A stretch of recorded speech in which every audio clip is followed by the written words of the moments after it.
Well, we'll pick up the stragglers as they finish up out there in the theater, but we want to get started here. And I want to welcome everybody back from the break. I hope you all had an opportunity to enjoy the dessert that was provided by Dell Technology and spend some time networking with your colleagues. It's now my pleasure to introduce the TechNet Cyber's final keynote session, a panel driven on driving velocity in industry led by Jason Martin. This is Component Acquisition Executive and the Director of the Digital Capabilities and Security Center. As a Component Acquisition Executive, Mr. Martin conducts acquisition governance and oversight across the entire DISA portfolio.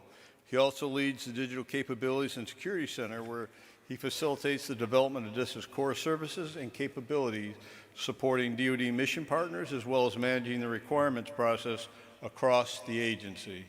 He's been with DISA since taking the role of Customer Management Executive in 2009, and has also led the Services Directorate and Cyber Development Directorate. Ladies and gentlemen, provide a warm welcome to Mr. Martin and his panel. All right, thank you, General Shea. First thing I've noticed is my PMs are not here. This was a learning session for the PMs in the agency, so we've got to find out, JB, what happened, Colonel Finch? So I'm a little concerned, but this really is for everybody in here, and the real intent for the panel today, and the way I set it up was very much on purpose. As you all know, the government doesn't always move with velocity. Right? That is a common challenge for everybody in this room, everybody on the floor, and everybody really that supports the Department of Defense. So I thought it would be nice today to lay in what General Skinner spoke quite a bit about yesterday, which is our new mantra of driving velocity. As General Shea mentioned, I do have two hats. They are both very acquisition focused. And tomorrow during Forecast to Industry, I'll talk about what we're really doing from an overall acquisition perspective with both my hats on. And then based on what we hear from this panel, hopefully moving forward as we roll out our strategic vision for the coming years, we'll be able to incorporate some of the lessons learned we have today. So for those of you that know me, I've always prided myself on being someone that delivers. And that's really what I've tried to do over the past 20 years. I did come on as a civil servant back in 2009, but I actually started with DISA in 2002. I always made sure I aligned myself with the right folks, be it from industry, from government, mentors, peers across any spectrum of professions to make sure that I was doing what it took to deliver solutions. And certainly when you have the warfighter on the end of your solution, you need to make sure that you're doing all that you can from a true teamwork perspective. And now, as General Skinner comes in, it's with a velocity perspective, something that has really escaped us. So when he launched the strategic plan, he talked about it, like I said yesterday, we released a new mantra, which is velocity of action to win. How do we deliver a specific capability in the quickest time possible to really support that warfighter? We have to make sure that we're aligned with the right pace, at the right pace, at the right speed, and all moving in the same direction to ensure that we are really aligned to deliver that capability in the best and optimal way with velocity in mind. So with that said, I think FC has done a fantastic job of setting up the panel for us today. I'm going to walk through each one of them. I'm going to simply introduce them, and I'm going to give them a few minutes to talk about themselves a little bit, and then we'll get right into some what I think are pretty good questions generated actually by all of us and a few others. So we had a pretty diverse group pull some of the questions together, which I think will be great.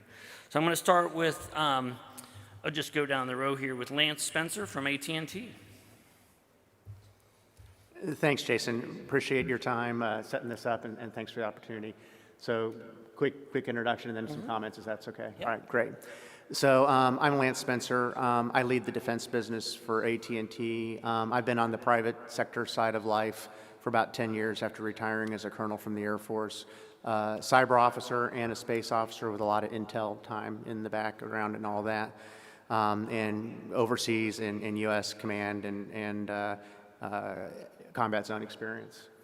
So, you know, how do we drive velocity in the private sector?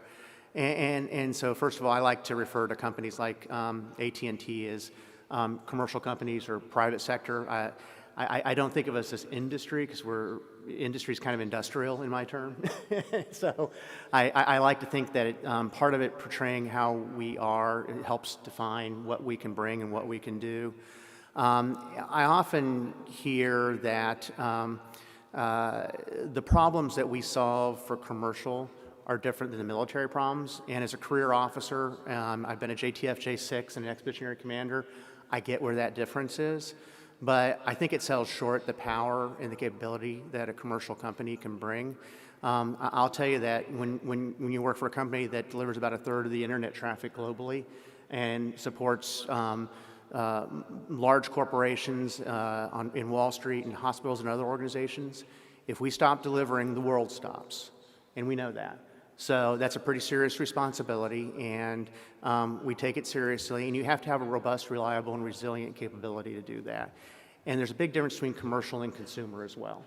You know, consumer is not SLA-based, it's best effort, it's the internet. Commercial is very highly robust in many cases, depending on who you're serving. And when seconds and milliseconds count in financial and transactional kinds of events, that's real money that matters to a company that you're working with, and that is part of what keeps our country operating.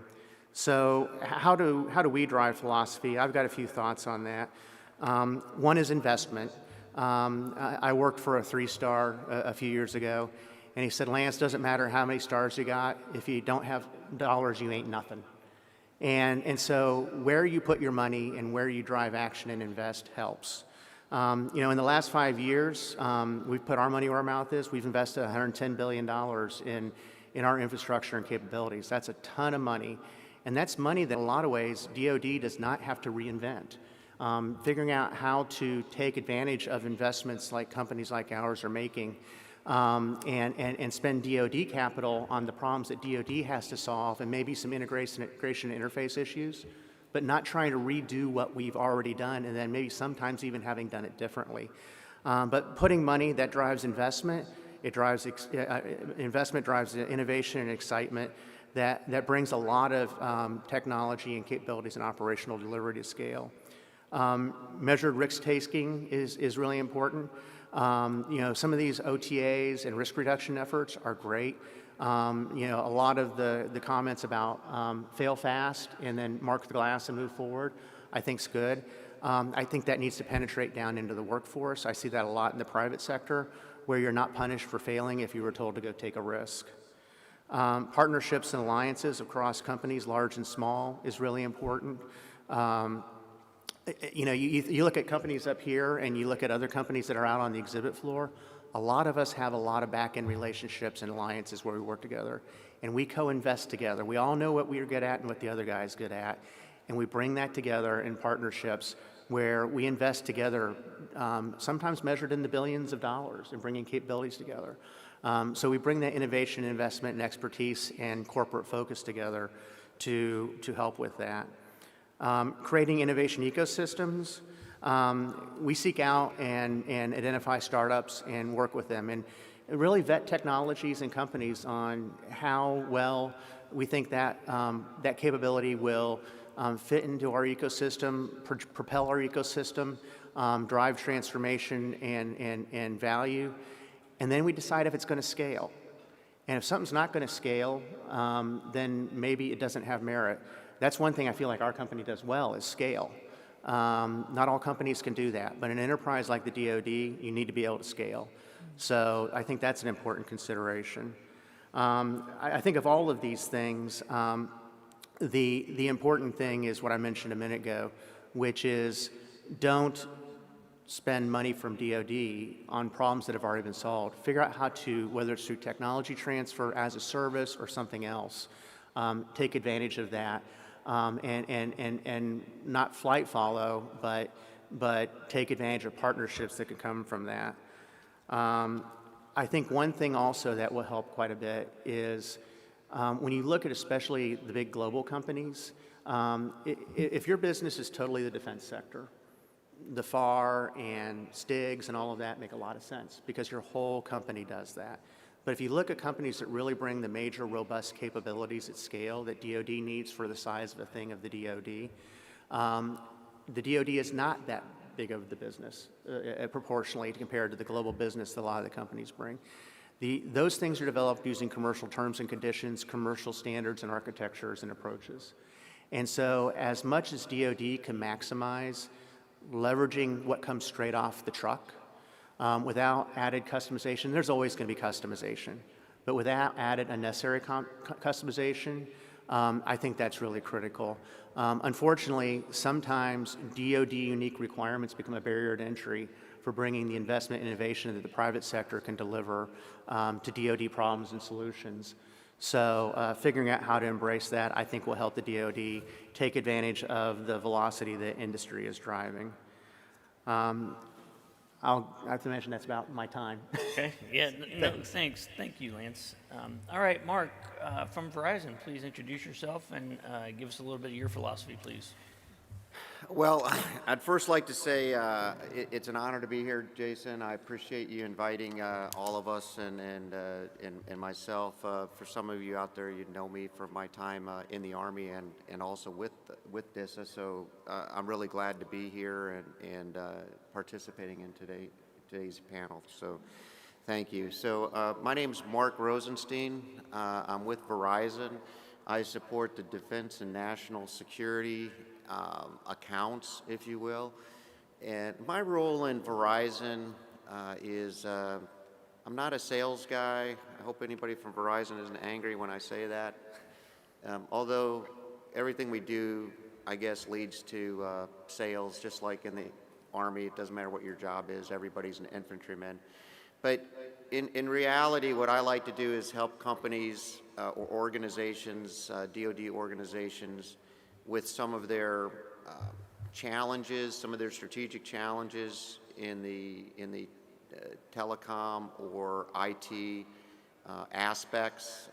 I try to help them think through their challenges and bring different capabilities to bear to help them think through what they might be able to do to solve some of their problems and to provide better mission partner support, if you will. And if that leads to business down the road, that's great. But we really believe strongly in building that relationship with our DoD customers so that they trust when they reach out to us that we're giving them, we're bringing the best talent to bear to help them. This topic of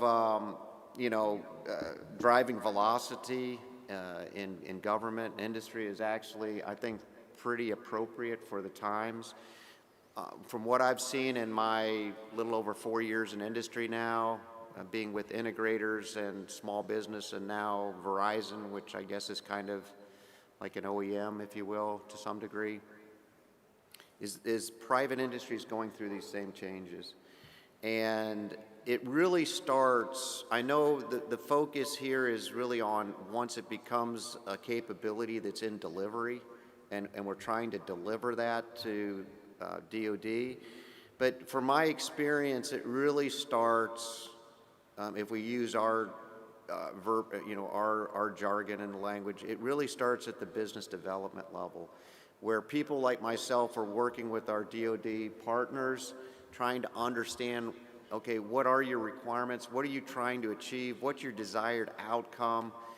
And helping our customers maybe better define solicitations so that when a bid goes out, a proposal goes out, they're getting what they really need.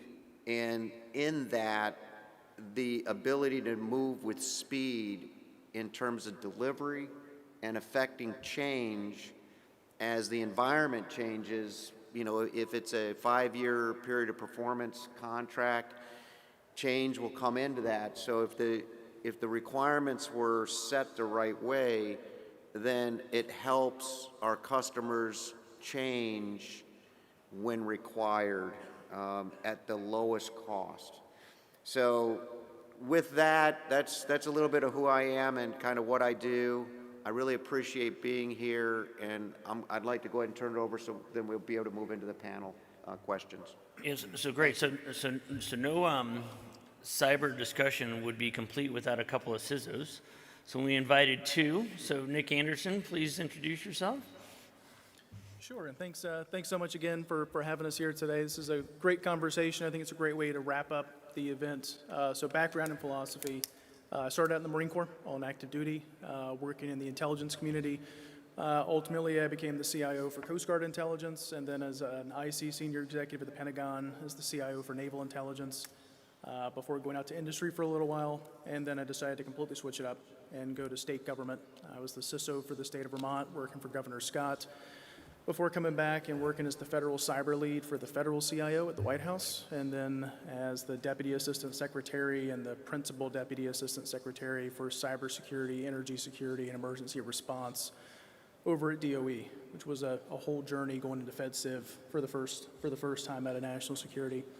But I think at the end of the day, it was a great opportunity for me to be able to come over to a place like Lumen, because Lumen has that same sort of commitment to serving the mission. Lumen, for those of you who may not be familiar with the name, got a really nice setup over there on the floor. You should stop by in the last couple minutes we've got. Lumen was born out of CenturyLink Level 3 technology platform companies that you all know and recognize and have probably worked with in the past. But it's building off of that technology infrastructure that's allowed us to focus on building a platform for the future and supporting all these technical changes that we're talking about, whether it's in government supporting a warfighting mission or supporting fourth industrial revolution, and really, like I think Lance mentioned up front, supporting really the underpinnings of American society. So when it comes to technology, innovation, and moving with velocity here, it's a pretty simple choice. This is eggs and bacon's, breakfast. You're either the chicken or you're the pig. Okay, the pig is fully committed. So here at Lumen, we are fully committed in the eggs and bacon, breakfast analogy. That's really what you have to be when it comes to velocity and moving quickly in this space. We're in an area of strategic competition now. We understand what the adversary is doing. We understand the Director of National Intelligence in 2019 went before the Congress with the worldwide threat assessment and said Russia and China have the capability and are pre-positioning in our critical infrastructure to hold at risk American society, to execute at a time and a place that they're choosing. This is no longer a hypothetical. It's something where we have to move with velocity because the mission space demands it. Warfighter support demands it, and the American people demand it of us. I'm anxious to get into the questions, though, so I'm going to stop there. Thanks. All right. Last but not least, Sharon Young-Davis. Okay. Thank you so much. On behalf of the Peraton family, we're grateful to be here and an opportunity to share, as an integrator and a key component and a strategic partner, both with industry and DoD, the ability to be here and share some insights. A little bit about myself. Again, thank you, Jason. I'm Sharon Young-Davis. I am the Defense CISO for Peraton and our capabilities. And in this role, while it is twofold, one is strategically looking at where we are today and how we're executing across with our partnerships to do better and create innovation capabilities at speed and at scale. And the other is also working in the incubator, working with our processes and our people and making sure that we're producing the best of the breed and taking in what industry has so that we can be a better partner as well for our DoD partners in leaning forward and forging ahead of what will it take to be able to accept, as my colleague here, Nick, has said, the threats and the opportunities to do something bad are very real. And so how do we best position ourselves as the premier service provider and integrator to make sure that the right innovations are there? And we have the best minds that are armed with the right information at the right time to actually execute at the way in which we need to as a national partner. So my thoughts on the concept of where we are today on this great subject of velocity is a great timing. The time is now. Time is the one commodity we cannot get back. And so how best to harness this capability than to work with other industry partners here and those who are represented here in this forum, rather than to talk about those things. And so there are some critical things I think that are basic in the sense when it comes to how do we best get there, right? And we're dealing with velocity. The first thing is I think we need to meet the disruption head on, right? Recognizing that we can't get the time back, recognizing that there are some nefarious actors who are looking and seeking to do really damaging things. And in this business of cyber, it is a business. Cyber is not linear. And when we're looking at anything upwards of $3 to $6 trillion of a business that can impact all of us, then I think the time is now. Accept those disruptors and be able to move forward. How do we move forward? Second, we want to be able to recognize the uncertainty. Recognizing that 18 months ago, many of us were forced to move in an environment and operate, but still perform. So part of that innovation is accepting the uncertainties at times, partnering and leveraging and knowing where we can do better in those areas and actually excel. Being in a displaced and or distributed workforce, I particularly believe, has given us an opportunity to really harness the innovation, to seek the technological leaps that we've made thus far in the innovation and technical labs and push us to the edge and do more. Thirdly, I think we need to embrace the digital acceleration. Technology capabilities are there for us to automate our processes, to orchestrate ourselves and our business, and be able to protect what we do best, right? So why not take the opportunities to really extend those opportunities and push further? And ask the hard questions now, because this is the time to do so. Some of these key enablers, what we're doing at Peraton to do this is we are putting our vested energy, we're putting our vested money back into the scalability of the technologies. We're not waiting for the acquisition cycles to continue. We're looking at where are the levers today that we need to find better intersections between. It may be 5G. It also may be the ability to push beyond what's happening beyond 5G. We're looking at capabilities of where intermobility meets the actual different devices and endpoints. How do we better serve and innovate at speed? We're looking at the flexibility of creating elasticity. When we say, let's create, design, and develop in an open platform, well, we need to incorporate that into our baseline. And part of that is creating these incubators and the innovation centers where our technologists feel safe to fail and do well.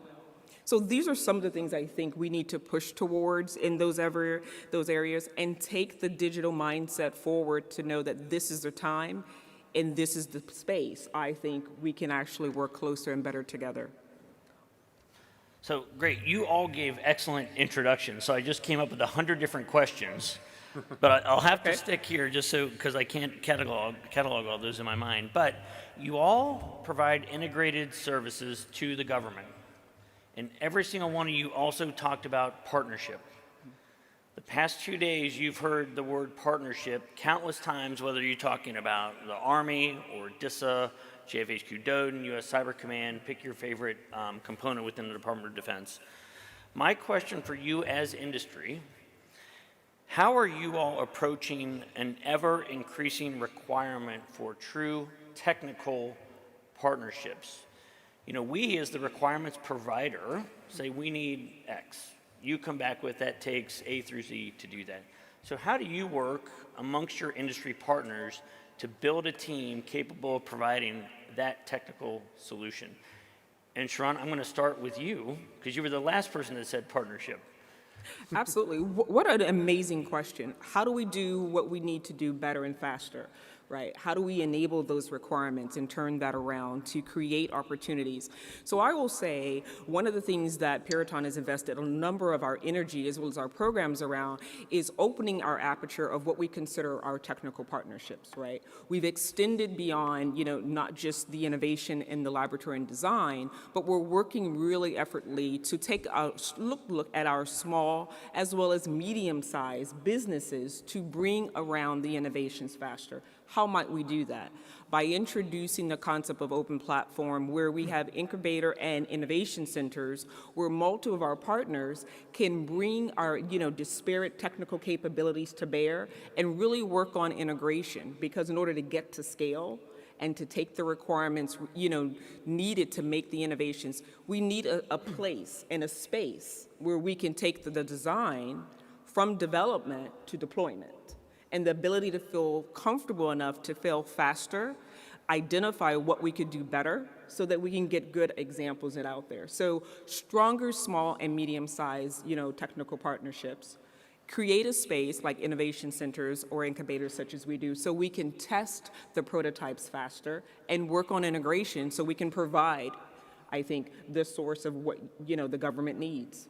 Okay, great. Other comments? I'll jump in real quick. Go ahead, Mark. And keep it short. That was, a very good rendering of what we do in industry today with partnerships. From our perspective, or maybe my perspective, partnerships are becoming ever important. And for all of us in industry, we know that when we start to, let's say, form teams to start to develop new capabilities that the government may or may not need, but we're trying to develop them. Really the first step is we have to understand as a business it might affect the numbers a little bit by bringing in partners that take away from the revenue of the larger company.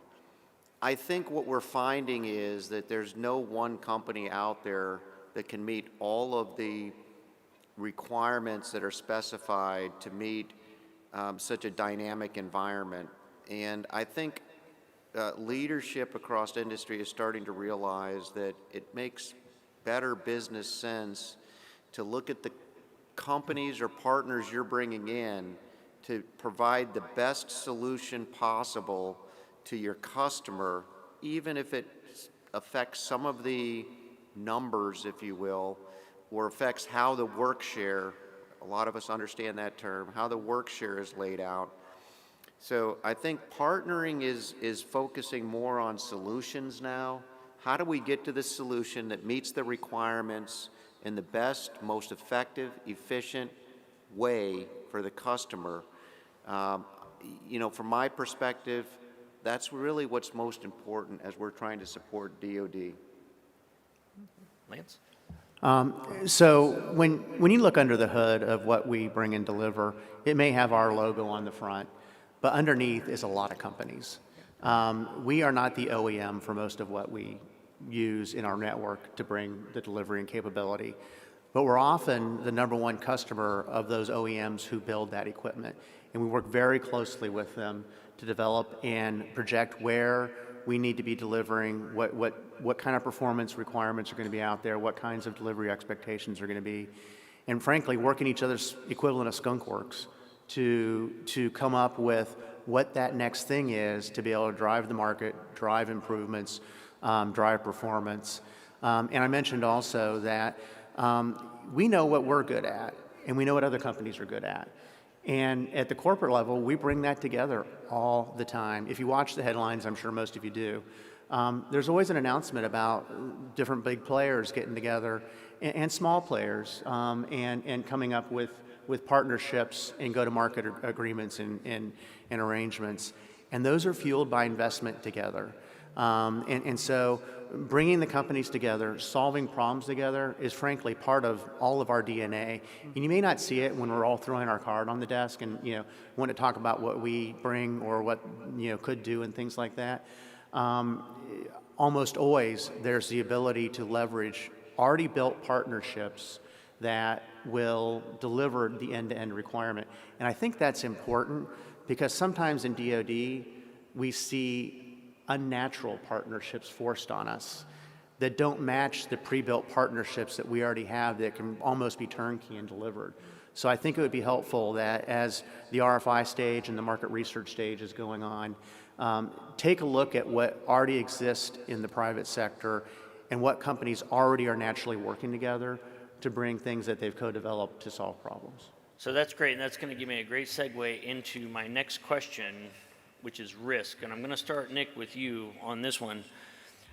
Risk is an ever-present reality for our mission partners. And it's interesting, Lance, you just said, creating unnatural relationships, right? That introduces risk out of the gate. So I think that was a great quote. So Nick, where's the intersection between deploying technology on the edge and balancing the level of risk that we as leaders are willing to take? I think it's a good question, and it's that constant kind of pull between the tension metrics of security and keeping everything locked down and innovating, moving to the edge, making it faster, more reliable.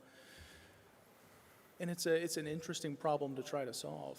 For us, when we're looking at edge compute, supporting and serving the mission of defense is a big part of our business, and it's kind of core to our character of what we do and how we model our delivery every day. But we also have a broad ecosystem of partners that we work with that are outside of the military and that are outside of the federal space. We're working with food chains, we're working with manufacturers, we're working with a broad ecosystem of partners that give us an opportunity to look at requirements and look at different ways of solving the problems and looking at different ways of managing the risk. Because the risk is different, but there's still risk that's present there. So when we're looking at deployment of our edge computing solution, and our target is right now, here at the end of this year, 95% coverage for the United States within 5 milliseconds or less for delivery at the edge. We're looking at risk across the board, irrespective of what the critical infrastructure sector is, what the mission is, what the business is, whether it's defense or not. So we try to take a unified approach to managing risk and looking at our threat models that inform those. And we have a great center of gravity and a large, expansive technical platform that gives us a great view of risk, not just where we're delivering here today, within our defense accounts, within this space, but also what's happening over the horizon abroad and what's happening in emerging risk areas as we're starting to see threat actor behavior abroad. We're ingesting 195 billion net flow sessions a day within our platform. We're 450,000 route miles of fiber in 60 plus countries. We're seeing more than 1 billion DNS queries every single day. So it gives us a terrific opportunity to look at speed and velocity of change and what those changes are going to mean within the environment, whether it's supporting command and control, whether it's data-focused operations, whether it's moving operations to the edge. It gives us a terrific baseline to be able to understand threat and adversary behavior and how we should model risk based on what we're truly seeing as emerging risk out there in the wild and make those data-informed decisions rather than just having to flip back to the book and say, okay, well, here's my checklist for compliance approach. How am I gonna crack this nut? It's actually informed by real-world expertise modeled in a lab at scale, so we're not introducing any sort of operational risk to the live environment. Okay, great. Sharon, I saw you nodding. Absolutely. Risk is one of those ever-present realities that I think each of us know a little too well, right, in that sense. So I definitely would champion a lot of things that my colleague Nick has said, and to push the envelope, right, when it comes to risk, and to know what the risk appetite is, right? So how do you know what your risk appetite is if you're not aware of the risk? So first, I think what we focus a lot on is pushing the level of awareness to the top, right? How do I get visibility and dual visibility and transparency across the multiple nodes, right, of the amount of data that we have to be able to traverse, right? Or how do you know to prioritize? And so I think it's important to be able to classify your level of risk, bring awareness across the board within not just, internally, but also how do we minimize the capability of doing maybe supply chain risk to offloading to our customers. So it's that entire end-to-end process, understanding your appetite of risk, both internally for your processes, as well as your innovation and what we're doing, and how we make sure that we're not transferring any further risk, to our mission partners and to the end state of what we're producing. So I think having the ability to, incubate and have visibility and transparency, how do you do that, right? Creating particular dashboards or identifying what we have internally are, heat maps and threat vectors around not just actors, but actions. How do we apply, analytics to the environmental capabilities of saying it's not just giving access or conditional access to a persona or a non-standard persona, but understanding what, the full threat vector and the full boundary that potentially can be compromised. So we were actually putting in a lot of effort, both not just in the innovation, but actually executing on what we are promoting as well. How do we see better? How do we raise awareness to what we're unsure about?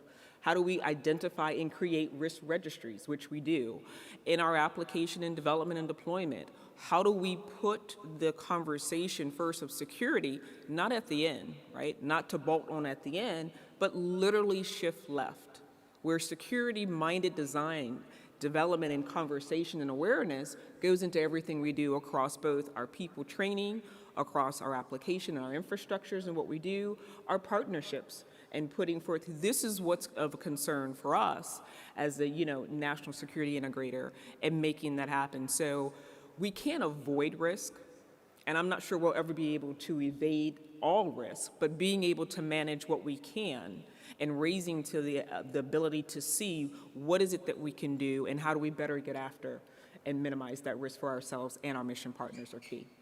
Okay, great. I'm going to move now into cybersecurity, but I'm going to start with the non-CISOs and go from there. So Lance, how do we balance speed and velocity in delivery with cybersecurity needs in protecting the overall mission? Well, they go hand in hand, and they have to. And, it just has to be built in. And I'll kind of go back to what Nick said. Large platforms like networks that we deliver have amazing visibility, insight, and cybersecurity algorithms and AI behind it that frankly aren't even available on the open market. They're purpose-built and developed. And it becomes very predictive. So being able to see the threat landscape and anticipate behaviors and see when anomalies are happening at speed is very important. I think that one of the sayings that I've come up with over the last few years is seams are bad, and having seams between various components of a solution and delivery and platforms brings in that risk. So finding ways to drive out seams and effectively integrate solutions is really important as well. But I don't think of cybersecurity as a bolt-on or an afterthought. Cybersecurity has to be built in from the very beginning in a consideration. Okay, great. Mark, thoughts? Well, an interesting topic, as always. I think we all know that cybersecurity itself is a very dynamic space. And once you're already in the fight, which means to me you've already fielded something, and it's in production. Cybersecurity happens, and you're always, generally speaking, you're in a reactive mode. I think everybody would agree to that. So how can you prevent some of that? I would say that you'll hear me talk requirements a lot, and I do this a lot in our company, because if you understand the requirements, then you can shape a capability or a solution to best be prepared to defend against threats. In this case, cybersecurity threats. So, we talk about early adopter models all the time, right? It's great jargon, people talk about it, but what does it really mean, and how do you really use it? So when you work with your customer, and maybe if you're able to help them influence their requirements before they come out, if you shape it so that an early adopter philosophy is part of it, once that capability is if you will, purchased by the government and it's in delivery phase, that early adopter philosophy will help, whether it's the government PM team or whether it's the delivery PM team from the provider side. When something happens, the early adopter model comes into play with that new technology, that new software, virtualization capabilities, whatever it may be. It's not as hard to digest, and you're a lot more agile. And the last thing I would say is that we don't necessarily move with change. And when it comes to cybersecurity, we really have to adopt a model that we move as the situation dictates. So we're prepared to move to new softwares. We're prepared to move to new processes very quickly, And to me, this is how, it's more of a framework and a philosophy than just a product or capability. This is how we try to keep up with the cybersecurity threat, my view. Okay, great. So one more question, then we'll go to Q&A. I'm going to start with you, Sharon, and we'll just come down the line. And I know you all want to answer this question, so I'm going to make you keep these answers short, because you could go on for days. Okay. What, in your mind, is the most critical thing the government can change, DISA in this case, to adopt velocity? He took me up on my word. Ask the hard questions now. The one thing I absolutely believe that has to happen in regards for us moving the needle in getting to velocity is working around the transition. The technology transfer and that timeline is critical. We can all talk about the innovations and how we collaborate with our partners and how we enable capabilities to move in faster and fail faster and give environments. But if that partnership or that channel, in order to execute the innovations at the speed in which we need to in order to meet the cyber risk, doesn't shrink or doesn't allow us to fail even faster, I think that becomes an incredible barrier. Right? Because you can have the greatest minds. We have research at the top of the edge. We're putting out capabilities and partnering earlier and sooner and faster.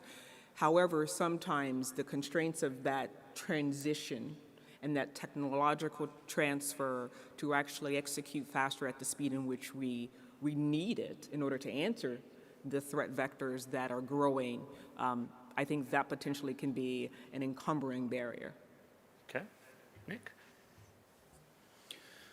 So I think looking to partners for opportunities to apply technology in ways that it's not really thought of today. I think that's going to be the opportunity that we have to take advantage of to really help to drive velocity with whatever it might be. And a lot of that's going to require really forthright exchange of information in ways that, as folks on the government side, though I'm not sitting there right now, I have been several times before in the past.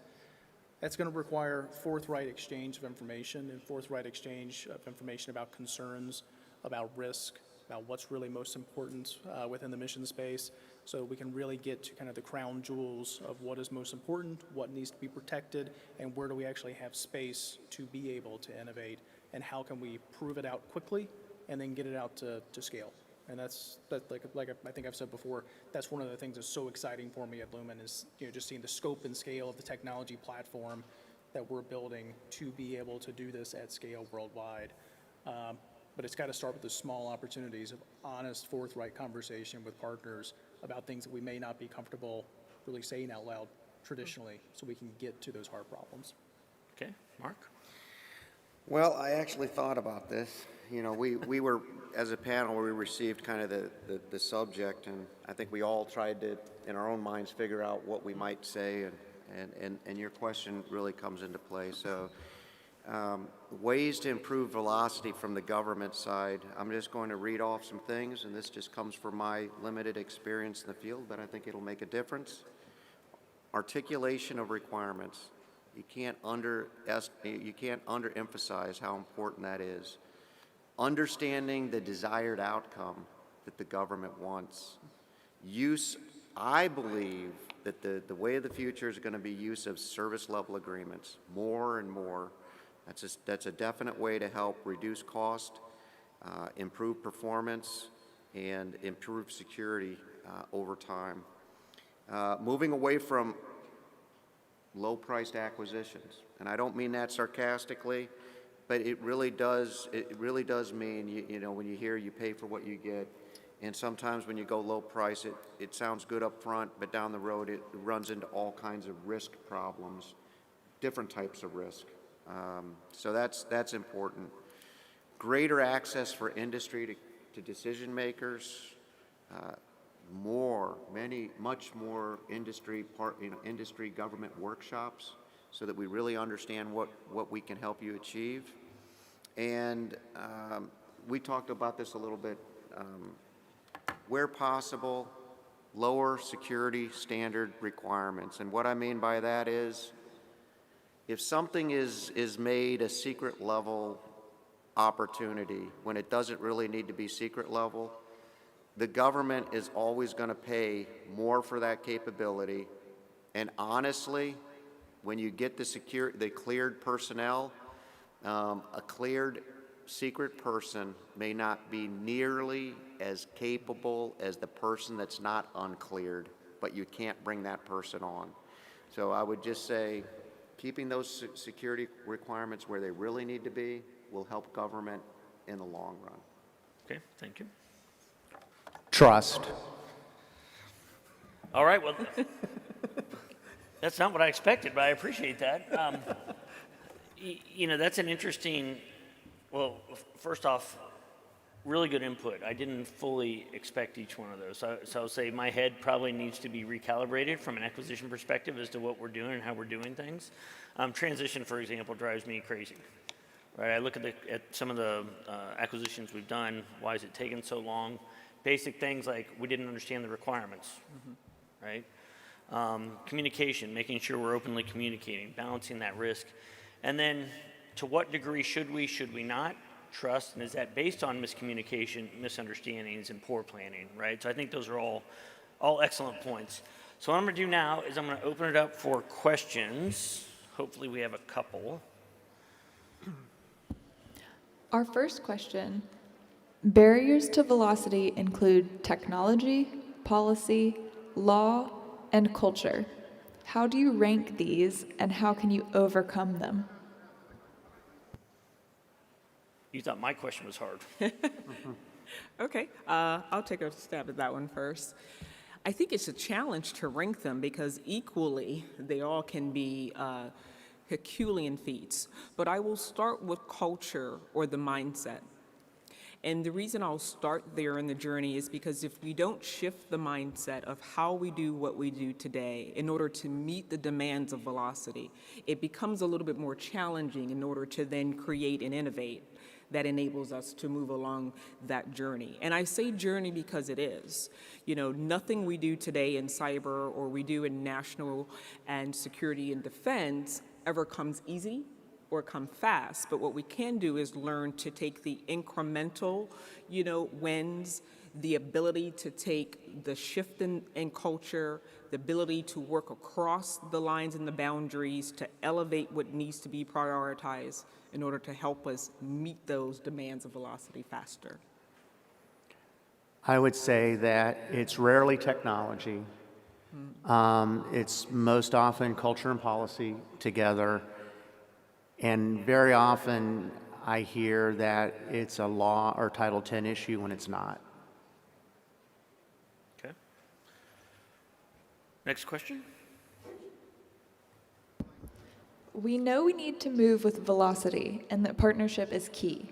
But when there is vendor or industry monetary competition and also a continuous increase in purchasing products to provide the security needed to protect and support, how do we find a balance since the DoD has a limited budget?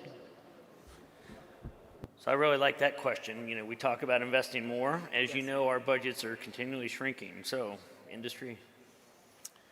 I'll just real quick touch on that. I think that best value type solicitations benefit the government or DoD the best. Again, a lot of us have been involved with LPTA kind of activities, for instance, and so that's in our world that's called a race to the bottom. A lot of companies win those opportunities, and what happens is they don't perform, and then DISA has to go back to the drawing board, recompete something, and that's going to be sometimes a 12-month process, and there's a lot of cost involved in doing that. I think when you move to best value, especially in this IT kind of application-based world that's changing so quickly, everything is not a commodity. And I would say the best answer to that is there's a lot of different solicitation strategies, but I guess best value would be a good way to go to get the best benefit at the lowest risk for both DISA and industry, because it hurts industry too when something doesn't work right. But I also think it's good to have an integrated approach as well. You know, like part of the question was, you know, the cost of having to go buy, you know, another security widget. You know, it shouldn't be a conversation about buying another security widget. It should be an integrated conversation about digital transformation, core and essential infrastructure, services that are going to be delivered, and then how we're securing those services to make sure that we're taking advantage of security services and technology that are already in place, and making sure that we're planning for the future so we don't have, you know, incremental obsolescence within that infrastructure and that technology stack. And that's why, I mean, it has to be an integrated conversation. And this is, you know, a conversation I have with our customers, whether they're in defense or across federal civilian or state and local governments, is, you know, it says CISO. I get it. I understand why you want to talk security with me when I go to visit a customer, but you have to have an integrated conversation with your IT infrastructure and with those that are doing technology service delivery so that we don't have those types of issues arise where it's just security as a cost center. And I would say it goes back to trying to understand what exists today and take advantage of investment already made so those government dollars can be most effectively used. I'll tell you two things that I've run into quite a bit is, one, I've seen government requirers challenge the person that literally invented the thing and challenge the technical viability of it. And then I've also seen it asked many, many times, will it work when there's already hundreds of millions of subscribers taking advantage of it? Okay, do we have time for one more question? Do we have another question? We do. 3 of the 4 panelists work for telecoms. What are the strengths and weaknesses of telecoms in advancing DISA's mission?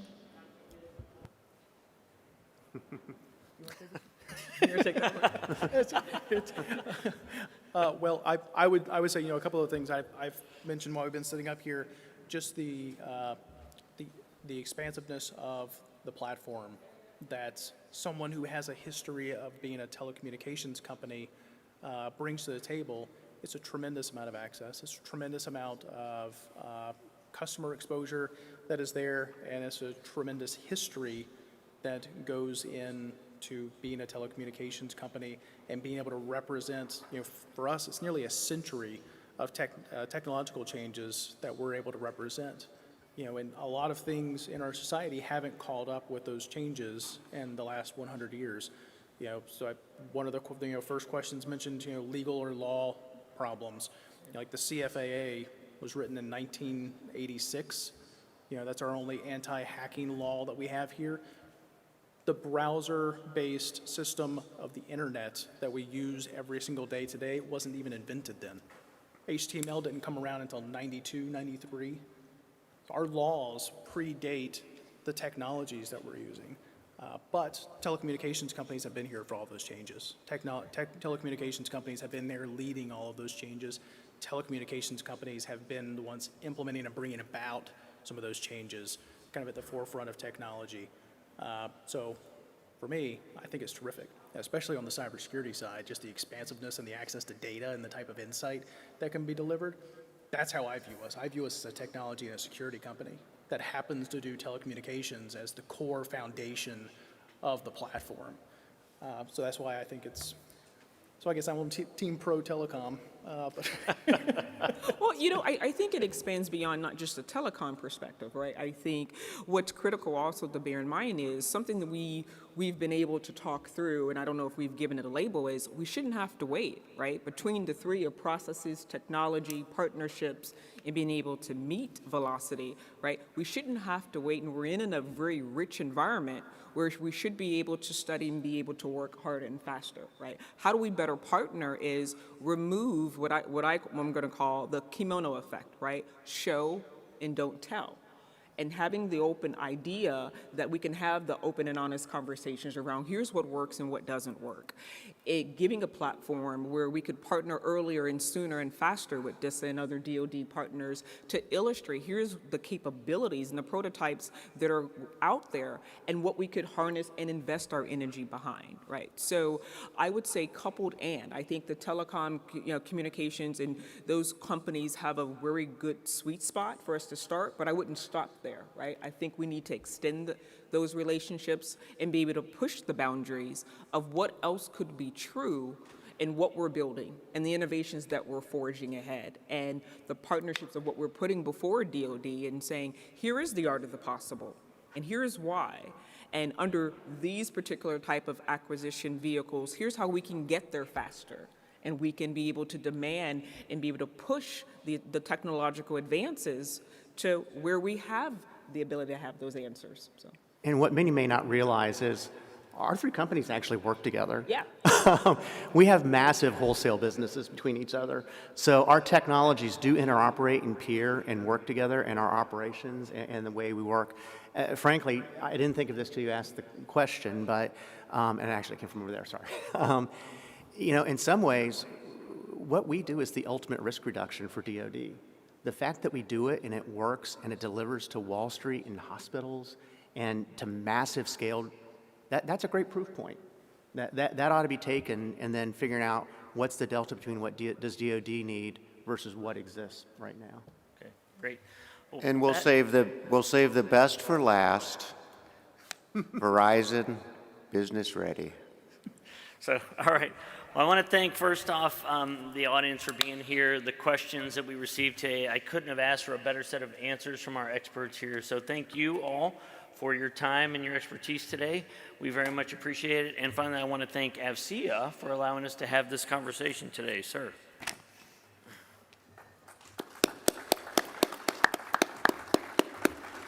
Well, thank you, Jason. You put together a tremendous panel. I would say for those folks who missed the panel today, they really missed some very thoughtful discussion and an exchange in there. I was really entertained and I learned a lot.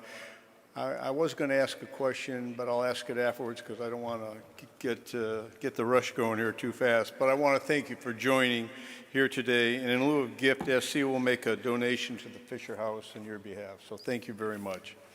So this is the final program on the main stage of TechNet. We still have several events going on this afternoon, and you're invited to remain for the DISA Forecast to Industry here in this space tomorrow. And I encourage you to do that and make sure your friends do that. If you don't, you've got no excuse for trying to understand what's going on in terms of what DISA is looking for and what they're trying to provide. Don't forget to stop at the Women in AVCIA reception on the Sharp Street lobby on the 3rd floor before you leave today. We also have a focused networking sessions running from 4 o'clock to 5 o'clock in rooms 324 and 326. And we'd like to thank all the mission partners for their advice and counsel as we develop this program for this event. In particular, we'd like to thank Cyber Command, DISA, and the Joint Force Headquarters Dolden. We also want to thank our supporting partners and exhibitors for their support for the conference. We're proud to put this event together, and I hope it's clear how dedicated we are to accomplishing the mission. So as you get ready to leave, we have many upcoming events, so go out there and look at them on the website. Again, we hope you'll stay in Baltimore to attend tomorrow's DISA Forecast to Industry. The main sessions, again, will be held in this room, and your conference badge is all you need to get in. Thank you for attending. Have safe travels, and we look forward to seeing you again soon. Thank you. The question I was going to ask.